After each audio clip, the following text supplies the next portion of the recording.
Okay, so in terms of what data to collect, what I've been using is level 2 context diagrams created by the BPI analysts. So they show you the high level processes that we're expecting to see in M3.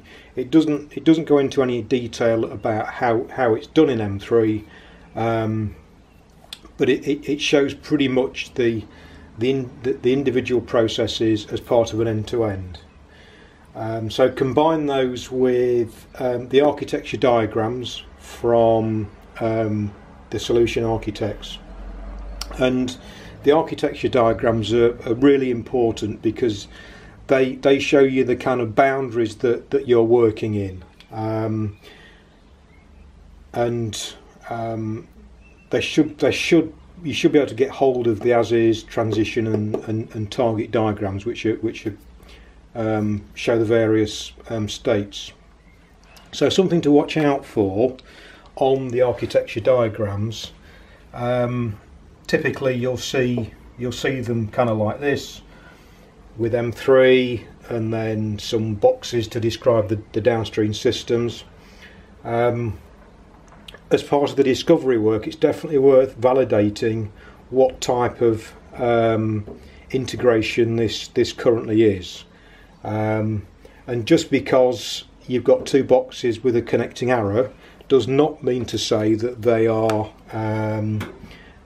particularly well integrated now and maybe going forward. So a good example of this was the fixed assets activity. So when we started to look at it, we found that in the downstream systems for fixed assets, the data in those systems is not of a particularly good quality. So we had the download upload type interfaces going on here. Now there was an expectancy set through the architecture that this will be more of a real-time type interface, which is probably what we'll have in 5 years' time. But right now, if we were to integrate this and take the data out of here and put it in there, it wouldn't work, because M3 would fall over because it wouldn't be receiving the right quality of data.